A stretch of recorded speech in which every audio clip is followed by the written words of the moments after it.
Hello friends, welcome to our channel. तो आज हम लोग देखेंगे जो हमारा ऑल आउट बुक है उसका प्रैक्टिस सेट नंबर 2 देखेंगे। तो चलिए शुरू करते हैं। तो मेरा पहला प्रश्न है, भारतीय इतिहासकारों द्वारा भारतीय इतिहास को हिंदू, मुसलमान और ब्रिटिश काल जैसे 3 कालखंडों में विभाजित करने का विचार मुख्य रूप से कहाँ से आया था? ये कहाँ से आया था? यह आया था हमारा पश्चिमी यूरोप से। कहाँ से आया था? पश्चिमी यूरोप से हमारा हिंदू, मुसलमान और ब्रिटिश काल ये 3 माने कालखंडों में विभाजित करने का ये विचार आया था। नेक्स्ट प्रश्न की ओर चलते हैं। तो कहता निम्न में से कौन सी विशेषता आधुनिक साम्राज्य या आधुनिक काल की विशेषताओं में से शामिल नहीं है? तो कौन शामिल नहीं है? तो यह हमारा निरंकुश राजशाही व्यवस्था है, वो शामिल नहीं है। नेक्स्ट प्रश्न की ओर चलते हैं। कहता है रॉबर्ट क्लाइव ने हिंदुस्तान का नक्शा तैयार करने का काम सर्वप्रथम किसको सौंपा था? तो हमारा नक्शा तैयार करने का, हिंदुस्तान का नक्शा तैयार करने का रॉबर्ट क्लाइव ने ये जिम्मेदारी दिया था, वो दिया था जेम्स रेनेल को। किसको दिया था? जेम्स रेनेल को दिया था कि भारत का नक्शा बनाइए। नेक्स्ट प्रश्न है, कहता है इतिहास में प्रसिद्ध 1929 के आर्थिक महामंदी की शुरुआत मुख्य रूप से किस घटना के कारण हुई थी? तो 1929 की जो आर्थिक महामंदी है वो किस घटना के कारण हुआ था? ये हुआ था हमारा अमेरिका शेयर बाजार, वर्ल्ड स्ट्रीट एक्सचेंज का क्रैश होने से ये मंदी आया था। नेक्स्ट प्रश्न है, कहता है वर्ष 1946 में शाही भारतीय नौसेना के द्वारा दिल्ली और मुंबई में किए गए प्रसिद्ध पुलिस विद्रोह का मुख्य कारण क्या था? तो इसका जो मुख्य कारण था यह हमारा था खबर भोजन और नस्लीय भेदभाव। नस्लीय भेदभाव, खबर कर रहे हैं, खराब भोजन और नस्लीय भेदभाव था इसमें। नेक्स्ट प्रश्न की ओर चलते हैं। तो कहता है मुगल सम्राट बहादुर शाह जफर के बेटों को किस अंग्रेज अधिकारी ने सरेआम गोली मारकर मौत की घाट उतार दिया था? तो मौत का घाट उतार दिया था कौन? ये था कैप्टन हडसन। कौन था? कैप्टन हडसन था, जो बहादुर शाह जफर के बेटों को, ये 1857 के क्रांति में शायद ऐसे हुआ होगा, हडसन सरेआम गोली मार दिया था। नेक्स्ट प्रश्न की ओर चलते हैं। तो कहता है प्रारंभिक दौर में वाणिज्यिक व्यापार कंपनियों का मुख्य व्यावसायिक लक्ष्य क्या था? इसका व्यावसायिक लक्ष्य क्या था? इसका जो करेक्ट आंसर हो जाएगा वो हो जाएगा ऑप्शन नंबर बी, अन्य प्रतिस्पर्धी कंपनियों को हटाकर सस्ते दामों पर चीज़ों खरीदना और उन्हें ऊंचे दाम पर बेचना, ये इसका मुख्य लक्ष्य था। नेक्स्ट प्रश्न की ओर चलते हैं। तो कहता है बंगाल के नवाब सिराजुद्दौला और ईस्ट इंडिया कंपनी के बीच टकराव का मुख्य और तत्कालिक कारण क्या था? तो इसका जो मुख्य और तत्कालिक कारण था ये था हमारा कंपनी द्वारा नवाब के राजनीतिक मामलों में हस्तक्षेप और किलेबंदी करना, इसका तत्कालिक कारण था। नेक्स्ट है, कहता है सिराजुद्दौला और रॉबर्ट क्लाइव के बीच प्रसिद्ध प्लासी का युद्ध किस वर्ष लड़ा गया था? ये लड़ा गया था 1757 को प्लासी का युद्ध लड़ा गया था, जो कि बंगाल में पड़ता है। कहता प्लासी के युद्ध में सिराजुद्दौला की हार का सबसे मुख्य और दर्दनाक कारण क्या था? तो इसका हारने का जो मुख्य कारण था वो था सेनापति मीर जाफर द्वारा किया गया विश्वासघात। ये क्या किया था कि अंग्रेज की तरफ जाके ये मिल गया था। नेक्स्ट है, कहता प्लासी के युद्ध के बाद ईस्ट इंडिया कंपनी ने बंगाल का नवाब किसे नियुक्त किया था?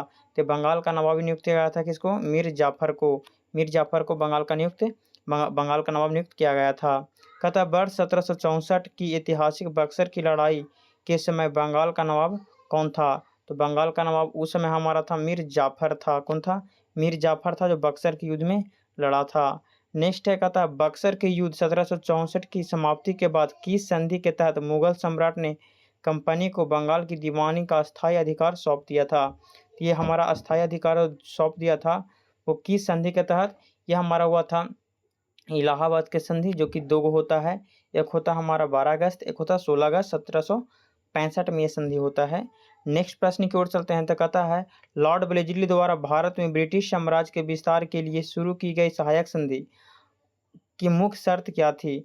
इसका मुख्य शर्त क्या था जो लॉर्ड वेलेस्ली द्वारा हमारा सहायक संधि शुरू किया गया था उसका? तो इसका जो करेक्ट आंसर हो जाएगा हमारा भारतीय शासक अपनी जो हमारा भारतीय शासक अपनी स्वतंत्र सेना नहीं रख सकते थे और उन्हें ब्रिटिश सेना का खर्च उठाना पड़ता था।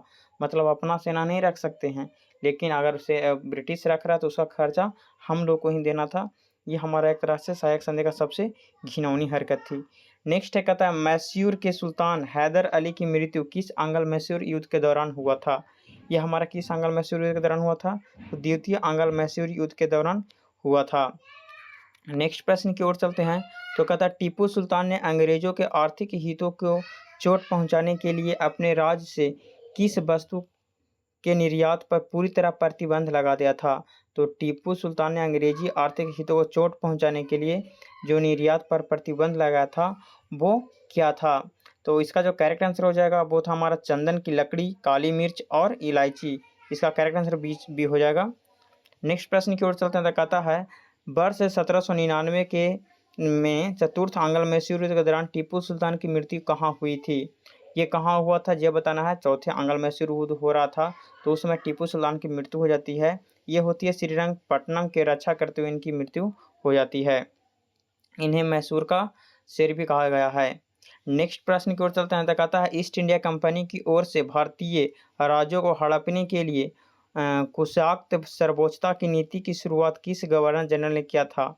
तो मैंने लॉर्ड डलहौजी किया था। ये राज हड़प नीति जो लगाया था ये कौन लगाया था, ये हमारा लगाया था लॉर्ड डलहौजी लगाया था। लेकिन यहाँ पर बोला क्या है, ईस्ट इंडिया कंपनी की ओर से भारतीय राज्यों को हड़पने के लिए कुशघात सर्वोच्चता की नीति, सर्वोच्चता की नीति, हड़प की नीति नहीं, सर्वोच्चता की नीति किसने अपनाया था। तो देखिए राज हड़प की नीति बोलता था हो जाता लॉर्ड डलहौजी, लेकिन आपको है हमारा सर्वोच्चता की नीति है, पॉलिसी ऑफ पैरामाउंटेंसी है, तो ये हमारा लगा था लॉर्ड हेस्टिंग लगाया था। नेक्स्ट प्रश्न की ओर चलते हैं। तो कहता है अंग्रेजों के खिलाफ सैन्य विद्रोह का नेतृत्व करने वाली रानी चम्मा भारत की क्षेत्र या राज्य से संबंधित थी। तो हमारा जो चम्मा था वो भारत किस राज्य क्षेत्र से संबंधित था, ये हमारा था कित्तूर से। कहाँ से था, कित्तूर, जो कि कहाँ पड़ता है, कर्नाटक में पड़ता है। नेक्स्ट प्रश्न की ओर चलते हैं। कहता है ब्रिटिश ईस्ट इंडिया कंपनी ने किस बार सिंध प्रांत पर पूरी तरह से विजय प्राप्त कर उसे अपने साम्राज्य में मिला लिया था। तो अपने साम्राज्य में मिलाने का कार्य किया था कब, ये हमारा सिंध में विलय हो गया था, वो हो गया था 1843 को हुआ था। नेक्स्ट प्रश्न की ओर चलते हैं। तो कहता है सहायक संधि स्वीकार करने वाले रियासतों को उनकी सही कालानुक्रम में सम्मिलित करें। तो देखिए सबसे पहला हमारा कौन कौन किया था, संबलपुर जैतपुर किया था, वो किया था कब 1848 में। तो 2 के हो जाएगा बी, 2 के बी कहाँ पे है देखिएगा, 2 के बी। फिर जैतपुर और संबलपुर 48 में किया था सबसे पहले, नहीं संबलपुर जब 49 में किया था, सतारा सबसे पहले किया था। तो सतारा क्या था 1848, ए के बी हो जाएगा, 3 गो में है। फिर संबलपुर किया था, फिर नागपुर किया था, देखिए फिर हमारा नागपुर किया था, समझिएगा इसको। ये सतारा के 1948, फिर संबलपुर किया था 1850, फिर हमारा क्या था उदयपुर किया था 1852 और नागपुर किया था 1853।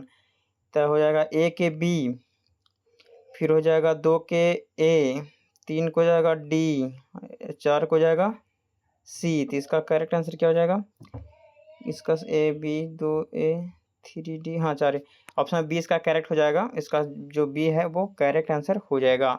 नेक्स्ट प्रश्न की ओर चलते हैं। तो कहता है लॉर्ड डलहौजी ने कुशासन का आरोप लगाकर वर्ष 1856 में किस स्वतंत्र भारतीय राज्य को अपने राज्य में विलय कर लिया था। तो ये क्या था, अवध को, क्यों क्या था, अवध को। नेक्स्ट प्रश्न की ओर चलते कहता है गवर्नर जनरल वॉरेन हेस्टिंग द्वारा लागू की गई न्याय व्यवस्था का मुख्य विशेषता क्या था।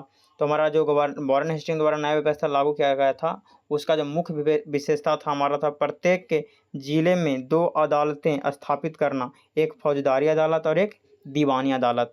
नेक्स्ट प्रश्न की ओर चलते हैं। कहता वॉरेन हेस्टिंग पर भारत में किए गए अन्यायपूर्ण कार्यों के कारण ब्रिटिश संसद में किसने महाभियोग का मुकदमा चलाया था। तो किसने महाभियोग का मुकदमा चलाया था वॉरेन हेस्टिंग पर। तो इसका जो करेक्ट आंसर हो जाएगा वो लगाया था हमारा एंडमन बर्क लगाया था, एंडमन बर्क द्वारा लगाया गया था। नेक्स्ट है जिस कथा समय बंगाल में ऐतिहासिक स्थायी बंदोबस्त हमारा परमानेंट सेटलमेंट कानून लागू किया गया था, उस समय भारत का गवर्नर जनरल कौन था, स्थायी बंदोबस्त लॉर्ड कॉर्नवालिस के शासनकाल में लगाया गया था। नेक्स्ट है कहता है अस्थायी बंदोबस्त 1793 के अंतर्गत वसूलने का अधिकार किसे दिया गया था। तो अस्थाई जो बंदोबस्त था इसमें वसूलने का, इसमें क्या क्या खामी थी, और क्या खामी थी, किसे वसूलने का अधिकार दिया गया था और इसमें क्या खामी थी, जो भी आपको बताना है। तो इसका करेक्ट आंसर होगा जमींदारों को इसमें वसूलने का अधिकार दिया गया था, जिसमें राजस्व को राशि हमेशा के लिए निश्चित कर दी गई थी और समय पर न चुकाने पर उनकी जमीन छीन ली जाती थी। नेक्स्ट प्रश्न की ओर चलता है, मद्रास और बंगाल प्रेसिडेंसी में रैयतवाड़ी व्यवस्था मुख्य रूप से किसके द्वारा विकसित किया गया था। यह किया गया था थॉमस मुर और कैप्टन अलेक्जेंडर रीड द्वारा किया गया था। रैयतवाड़ी व्यवस्था, हाँ वो महलवाड़ी था तो मैकेंजी किया था। नेक्स्ट प्रश्न है, कहता है उत्तर पश्चिम प्रांत और पंजाब क्षेत्रों में महलवाड़ी व्यवस्था लागू करने वाला ब्रिटिश अधिकारी कौन था। यह हमारा था हॉट मैकेंजी। कौन था? Hot McKenzie. 28 का हो जाएगा बी। नेक्स्ट प्रश्न की ओर चलते हैं, तो कहता है महलवाड़ी व्यवस्था में महाल शब्द का वास्तविक अर्थ क्या होता था। तो महाल शब्द का जो वास्तविक अर्थ होता था वो था एक गांव या गांवों का समूह, राजस्व की एक इकाई। नेक्स्ट है, कहता है बंगाल में किसानों द्वारा किया गया प्रसिद्ध और व्यापक नील विद्रोह किस वर्ष शुरू हुआ था। यह हमारा किस वर्ष शुरू हुआ था। ये हुआ था हमारा 1859 में हुआ था। नेक्स्ट है, कहता है निम्नलिखित में से कौन सी जनजाति या आदिवासी समुदाय मुख्य रूप से चारवाहे या खानाबदोश पशुपालक नहीं थे। कौन नहीं थे? तो इसका करेक्ट आंसर हो जाएगा आंध्र प्रदेश के लावड़िया। नेक्स्ट है, कहता है ब्रिटिश सरकार द्वारा आदिवासियों के वनों में प्रवेश और झूम खेती पर प्रतिबंध लगाने का मुख्य कारण क्या था। इसका जो मुख्य कारण क्या था, इसका मुख्य कारण था कि रेलवे स्लीपरों के लिए लकड़ी प्राप्त करना और वनों से राजस्व अर्जित करना। नेक्स्ट है, कहता है प्रमुख आदिवासी विद्रोह और उनके घटित होने वाले सही वर्षों को सुमेलित करना है। देखिए सबसे पहले समझिएगा इसको, संथाल विद्रोह है, कोल विद्रोह है, बस्तर विद्रोह है और बर्ली विद्रोह है। तो कौन सा युद्ध है वो कब किया गया था। तो देखिए हमारा जो संथाल विद्रोह है 55 में किया गया था, हमारा कोल विद्रोह 1831 में किया गया था, फिर बस्तर विद्रोह 1910 में किया गया था, बर्ली विद्रोह 1940 में किया गया था। इसका करेक्ट आंसर क्या हो जाएगा, ए के 1, 2 के बी, सी के 3 के सी, 4 के डी। इसका ऑप्शन नंबर ए हो जाएगा। नेक्स्ट प्रश्न की ओर चलते हैं, कहता है छोटा नागपुर क्षेत्र में उलगुलान महान हलचल विद्रोह का नेतृत्व करने वाले प्रसिद्ध आदिवासी नेता कौन थे। तो उलगुलान का कौन नेतृत्व किए थे ये आपको बताना है। तो इसका करेक्ट आंसर क्या हो जाएगा, बिरसा मुंडा। कौन किए थे? बिरसा मुंडा किए थे, जिसको धरती आबा भी कहा जाता है। कहता है ईस्ट इंडिया कंपनी द्वारा वर्ष 1930 में ईसाई मशीनरियों को भारत में भूमि और संपत्ति रखने की छूट देने का मुख्य उद्देश्य क्या था। इसका मुख्य उद्देश्य था भारत में ईसाई धर्म और पश्चिमी संस्कृति का बड़े पैमाने पर प्रचार प्रसार करना। नेक्स्ट प्रश्न की ओर चलते हैं। तो नेक्स्ट प्रश्न क्या कहता है, देखिए यहाँ पे एक क्वेश्चन छूट गया था, हो गया। नेक्स्ट प्रश्न की ओर चलते हैं। तो कहता है बैरकपुर छावनी में ब्रिटिश अधिकारियों पर हमला करने के आरोप में मंगल पांडे को किस तिथि को फांसी दिया गया था। किस तिथि को फांसी दिया गया था जो आपको बताना है। ये दिया गया था, देखिए 29 मार्च को तो ये इन्होंने गोली चलाया था, तो इनको कुछ दिन के बाद यानी अप्रैल में 8 अप्रैल 1857 को इनको फांसी दे दिया गया था। तो 37 का बी करेक्ट आंसर इसका हो जाएगा। नेक्स्ट प्रश्न की ओर चलते हैं। तो कहता है 1857 के विद्रोह का प्रमुख नेताओं और उनके संबंधित क्रांतिकारी क्षेत्रों के साथ सम्मिलित करना है। तो देखिए नाना साहब कहाँ से थे, नाना साहब कानपुर से थे, तो ए के बी हो जाएगा। ए के बी एक में है और सी में है। फिर है बेगम हैदरत महल लखनऊ से थे, तो बी के क्या हो जाएगा, दो हो जाएगा, बी के दो हो जाएगा, सॉरी बी के ए हो जाएगा, तो बी के ए हो जाएगा। ठीक है, रानी अवंतीबाई, रानी लक्ष्मीबाई, तो रानी झांसी से हो जाएगा। 4 के डी हो जाएगा और 3 के 3 हो जाएगा। तो ऑप्शन नंबर ए इसका करेक्ट हो जाएगा। ऑप्शन नंबर ए इसका करेक्ट हो जाएगा। नेक्स्ट प्रश्न की ओर चलते हैं। तो कहता है 1857 के स्वतंत्रता संग्राम के प्रसिद्ध गुरिल्ला युद्ध सेनानी तात्या तोपे को अंग्रेजों द्वारा कब और कहाँ फांसी दे दिया गया था। दिया गया था 1859 में दिया गया था, शिवपुर में दिया गया था, शिवपुरी में मध्य प्रदेश में दिया गया था। शिवपुरी कहाँ पड़ता है? मध्य प्रदेश में पड़ता है। कहता 1857 के विद्रोह को समाप्ति के बाद ब्रिटिश संसद ने 1858 में कानून बनाकर भारत का शासन किसे सौंप दिया था। तो किसे सौंप दिया था ये पूछा है। ये सौंप दिया था ब्रिटिश क्राउन महारानी और ब्रिटिश साम्राज्य के सीधे नियंत्रण में ये कर दिया गया था। नेक्स्ट है, कहता है वर्ष 1784 में Calcutta Asiatic Society of Bengal की स्थापना किसने किया था? तो ये किए थे हमारा विलियम जोन्स किए थे। किसने किया था? विलियम जोन्स ने द्वारा किया गया था। कहता है भारतीय पारंपरिक ज्ञान को बढ़ावा देने के लिए वर्ष 1791 में किस शहर में हिंदू कॉलेज की स्थापना किया गया था? तो बनारस हिंदू कॉलेज, बनारस हिंदू कॉलेज का स्थापना किया गया था। तो किया गया था 91 में, 1791 में किया गया था। नेक्स्ट है, कहता है भारत में आधुनिक शिक्षा का चार्टर माने जाने वाले मैकाले के मिंट्स के आधार पर अंग्रेजी शिक्षा का अधिनियम किस वर्ष पारित किया गया था? तो देखिए हमारा मैकाले का जो शिक्षा का अधिनियम है किस वर्ष पारित किया गया था, ये पूछ रहा था। पारित किया गया था 35 में। पारित पूछे तो हो जाएगा 35, लेकिन अगर शुरुआत पूछा 33 हो जाएगा, तो ऑप्शन नंबर 20 का करेक्ट आंसर हो जाएगा। नेक्स्ट कहता है वर्ष 1854 में जारी की गई वुड डिस्पैच का मुख्य संबंध शिक्षा के किस स्तर से था? तो देखिए किस स्तर से था, ये आपसे पूछा है।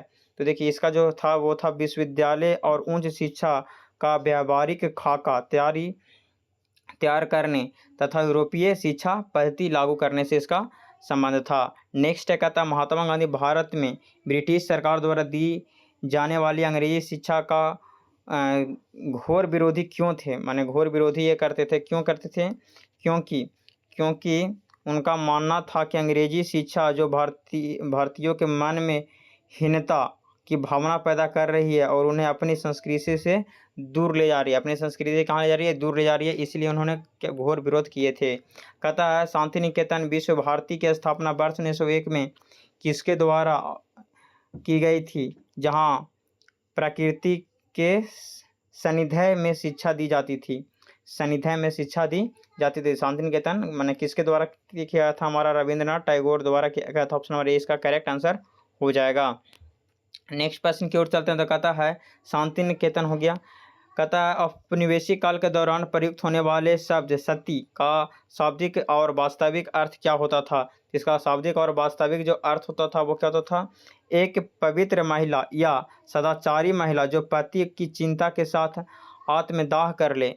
नेक्स्ट प्रश्न की ओर चलते हैं। कहता है भारत में सती प्रथा को पूरी तरह से अवैध और प्रतिबंधित करने वाला कानून 1829 में किस गवर्नर जनरल के काल में पारित हुआ था? तो किस गवर्नर जनरल के काल में पारित हुआ था? हुआ था लॉर्ड विलियम बेंटिंक के काल में। नेक्स्ट प्रश्न कहता है ब्रह्म समाज की स्थापना कर आधुनिक भारत में समाज सुधारक आंदोलन की शुरुआत करने वाले महान नेता कौन थे? ये हमारे थे राजा राम मोहन राय थे। ऑप्शन नंबर ए इसका करेक्ट आंसर हो जाएगा। नेक्स्ट प्रश्न की ओर चलते हैं। तो कहता है हिंदू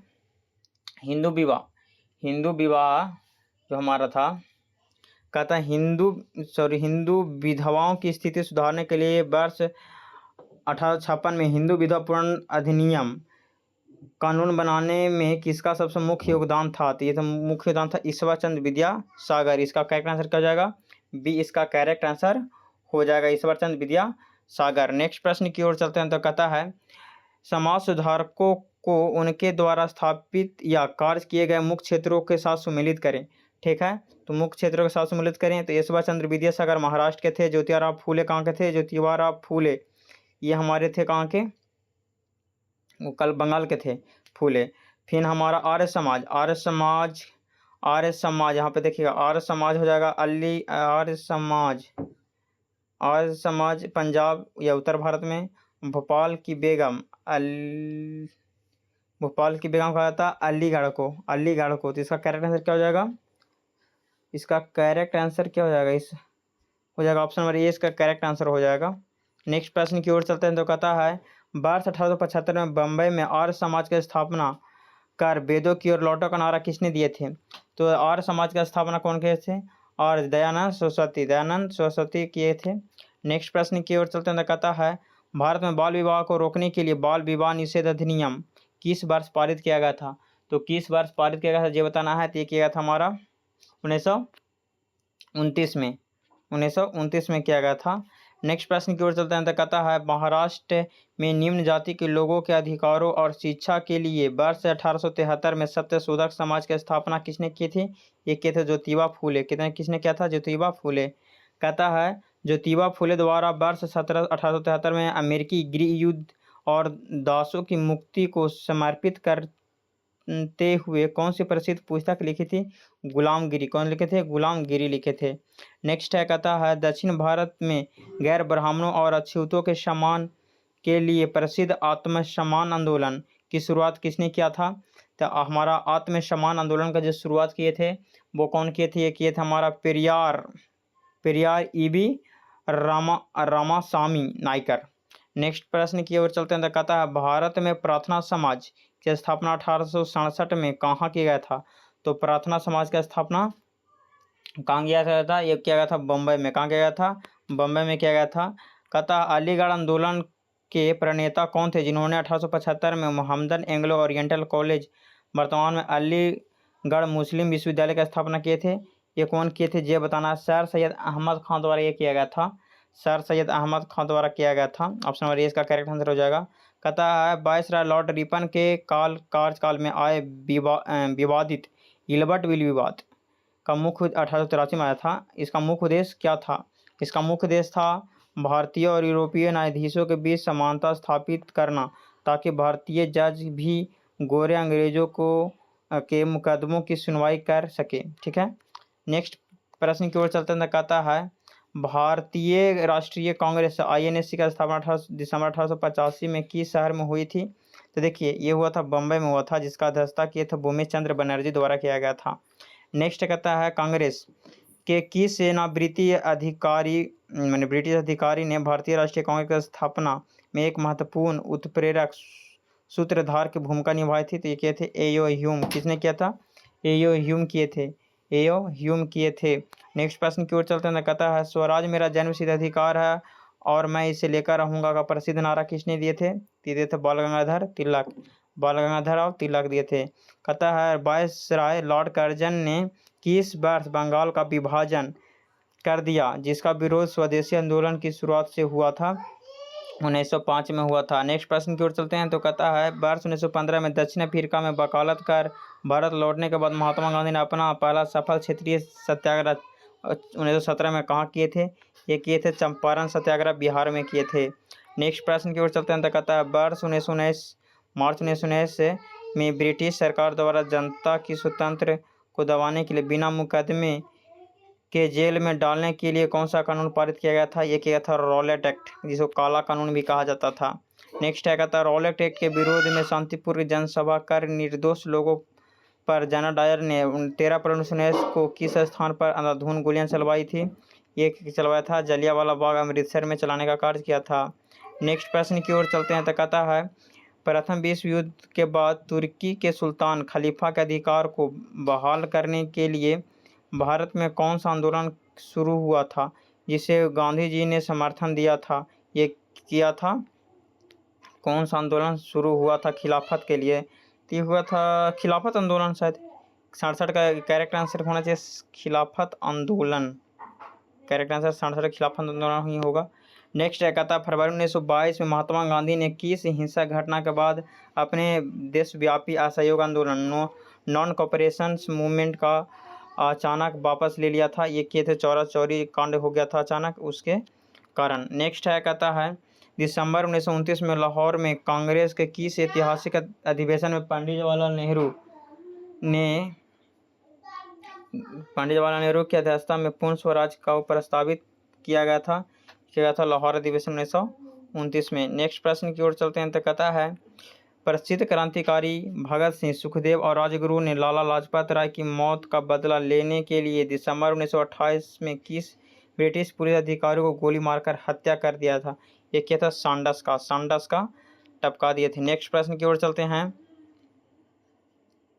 नेक्स्ट प्रश्न कहता है महात्मा गांधी ने नमक कानून को तोड़ने के लिए 12 मार्च 1930 को साबरमती से दांडी तक ऐतिहासिक दांडी यात्रा शुरू की थी। यह आंदोलन किस नाम से जाना जाता है? तो सविनय अवज्ञा आंदोलन से जाना जाता है। नेक्स्ट प्रश्न की ओर चलते हैं। तो कहता है वर्ष 1935 में किस ब्रिटिश अधिनियम के तहत भारत में प्रांतीय स्वायत्तता की शुरुआत की गई और चुनाव कराए गए थे? तो 1935 में भारत शासन अधिनियम 1935 के तहत। नेक्स्ट प्रश्न की ओर चलता कहता है द्वितीय विश्व युद्ध के दौरान सुभाष चंद्र बोस ने सिंगापुर में अंग्रेजों के खिलाफ लड़ने के लिए किस सशस्त्र सेना का पुनर्गठन किया था? तो ये किया था आज़ाद हिंद फौज का, इंडियन नेशनल आर्मी का। नेक्स्ट प्रश्न की ओर चलते हैं। कहता है मुस्लिम लीग द्वारा अलग पाकिस्तान राष्ट्र की मांग का प्रसिद्ध प्रस्ताव किस वर्ष पारित किया था? तो ये किया था 1940 में। 40 में। इसका करेक्ट आंसर बी हो जाएगा। नेक्स्ट प्रश्न की ओर चलते हैं, तो कहता है वर्ष 1942 में महात्मा गांधी द्वारा शुरू की गए भारत छोड़ो का प्रसिद्ध नारा क्या था? तो ये तो प्रसिद्ध नारा करो और मरो, डू और डाई का। नेक्स्ट है, कहता है भारत की स्वतंत्रता और विभाजन के समय भारत का अंतिम ब्रिटिश वायसराय कौन थे जिन्होंने विभाजन योजना प्रस्तुत किया था? ये क्या था हमारा? लॉर्ड माउंटबेटन द्वारा किया गया था। नेक्स्ट प्रश्न की ओर चलते हैं, तो प्रश्न संख्या हमारा आता है 77 आता, कहता है 15 अगस्त 1947 को स्वतंत्र भारत के पहले प्रधानमंत्री के रूप में किसने शपथ लिए थे? तो पंडित जवाहरलाल नेहरू ने लिए थे। कहता है स्वतंत्र भारत के पहले भारतीय गवर्नर होने का गौरव किन्हें जाता है? तो ये जाता है हमारा सी राजगोपालाचारी, जिसको चक्रवर्ती राजगोपालाचारी भी कहा जाता है। कहता भारतीय संविधान सभा के अध्यक्ष कौन थे और संविधान को किस तिथि को पूरी तरह से लागू किया गया था? तो संविधान सभा के अध्यक्ष कौन थे और संविधान को पूरी तरह से लागू किया गया था कब? 26 जनवरी 1950 को। इसका अध्यक्ष थे डॉक्टर राजेंद्र प्रसाद। नेक्स्ट है, कहता है स्वतंत्रता के बाद भारत में भाषाई आधार पर गठित होने वाला पहला राज्य 1953 में कौन था? तो ये था हमारा आंध्र प्रदेश। कौन था? आंध्र प्रदेश था। नेक्स्ट है, भारत सरकार द्वारा हाल ही में गठित किए गए 16वें वित्त आयोग के चेयरमैन किसे नियुक्त किया गया है? तो अरविंद पनगड़िया को नियुक्त किया गया है। नेक्स्ट है, कहता है केंद्र सरकार ने हाल ही में किस संगठन को उसके राष्ट्र विरोधी गतिविधियों के कारण यूएपीए कानून के तहत पूरी तरह से प्रतिबंधित कर दिया गया है? तो इसका करेक्ट आंसर हो जाएगा हमारा उपयुक्त सभी संगठनों को। नेक्स्ट है, कहता है हाल ही में कृषि अनुसंधान और विकास के क्षेत्र में उत्कृष्ट योगदान के लिए प्रतिष्ठित एमएस स्वामीनाथन पुरस्कार से किसे सम्मानित किया गया है? तो किसे सम्मानित किया गया है जी आपको बताना है। तो इसका करेक्ट आंसर क्या हो जाएगा? Doctor B R. कम्बोज को। नेक्स्ट प्रश्न की ओर चलते हैं, तो कहता है जनवरी 2024 में भारत और संयुक्त अरब अमीरात के बीच आयोजित सैन्य अभ्यास का नाम क्या है? तो हमारा डेजर्ट साइक्लोन है, डेजर्ट साइक्लोन। नेक्स्ट प्रश्न की ओर चलते हैं, तो कहता है भारत ने हाल ही में किस अंतर्राष्ट्रीय संस्था के सदस्य के रूप में 4 वर्षों का एक नया महत्वपूर्ण कार्यकाल शुरू किया है? तो नया कार्यकाल शुरू किया है, तो ये बताना है हमारा। ये था किसका? तो हमारा संयुक्त राष्ट्र सांख्यिकी आयोग। नेक्स्ट प्रश्न की ओर चलते हैं, तो कहता है नेक्स्ट हमारा है हाल ही में भारतीय नौसेना स्टाफ के उप प्रमुख के रूप में किसे कार्यभार सौंपा गया है? तो यह कार्यभार दिया गया हमारा वाइस एडमिरल दिनेश त्रिपाठी को। कहता पृथ्वी विज्ञान मंत्रालय के तहत कार्यरत स्वायत्त संस्था भारतीय राष्ट्रीय महासागर सूचना सेवा केंद्र का मुख्य राष्ट्रीय कार्य क्या है? तो इसका मुख्य राष्ट्रीय कार्य है वो क्या है? यह हमारा है भारत में सुनामी और संभावित उच्च लहरों से संबंधित और भविष्यवाणी तथा प्रारंभिक चेतावनियों को जारी करना। नेक्स्ट प्रश्न की ओर चलते हैं, कहता है भारतीय अंतरिक्ष अनुसंधान संगठन इसरो द्वारा लॉन्च की गई एक्सपोसैट एक्स मिशन अंतरिक्ष किस वैज्ञानिक अध्ययन के लिए समर्पित है? तो यह हमारा है ब्लैक और होल और न्यूट्रॉन सितारों जैसे तीव्र खगोलीय स्रोतों से एक्स-रे ध्रुवकरण का अध्ययन करना।